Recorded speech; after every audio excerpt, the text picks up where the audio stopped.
सामान्य काल का 11वां सप्ताह।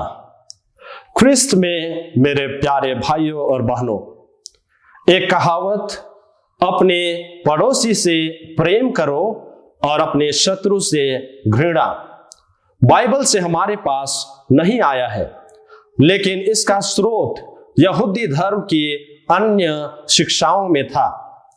अपने शत्रुओं से प्रेम करने के यीशु के निर्देश को समझने की कुंजी संत मत्ती के सुसमाचार अध्याय 5 पद संख्या 45 की व्याख्या में निहित है कि यह इस प्रकार है कि तुम अपने पिता की संतान हो जो स्वर्ग में है।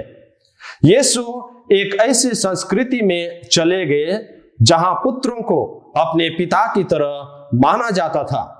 उनके द्वारा परिवार के परंपरा को जारी रखने और अपने पिता की इच्छाओं को पूरा करने के लिए प्रशिक्षित किया जाता था।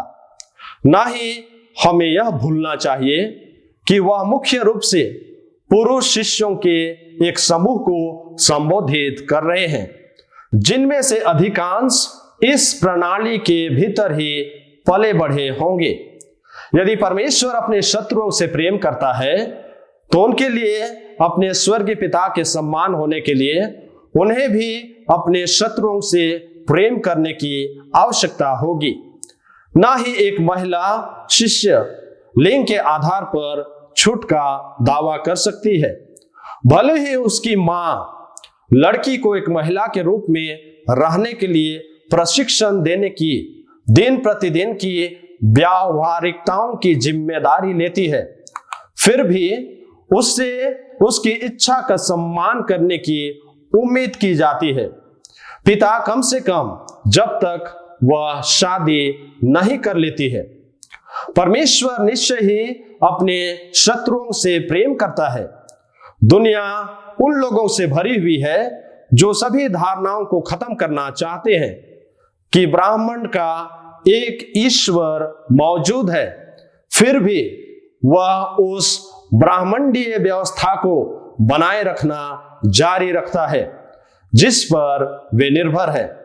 ऐसे कई लोग हैं जो सृष्टिकर्ता के सेवकों को मारना चाहते हैं, फिर भी वह उन्हें दैनिक आधार पर जीवन की सांस देते हैं।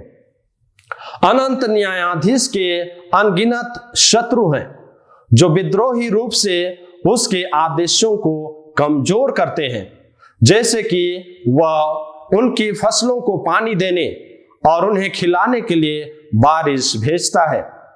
ऐसे बहुत से लोग हैं जो परमेश्वर के विचार से घृणा करते हैं, लेकिन फिर भी उस ज्ञान से लाभान्वित होते हैं जो वह सभी मनुष्यों को उपलब्ध कराता है। सिद्ध बनो यीशु का प्रोत्साहन जैसे हमारा स्वर्गीय पिता सिद्ध है। अगर हम केवल उनसे प्यार करते हैं जो हमसे प्यार करते हैं, तो हम बाकी दुनिया से कैसे अलग हैं। पहली सदी में यहूदी समाज में कर संग्रहकर्ता आमतौर पर तिरस्कृत थे, फिर भी ये सामाजिक तौर पर भी अपने दोस्तों का स्वागत करेंगे। वास्तव में हम अपने स्वर्गीय पिता के समान कैसे हैं? क्या हमारा जीवन उसके स्वभाव का सच्चा गवाह है या हम झूठा जीवन जी रहे हैं? आइए हम इस पर मनन करें। आमीन।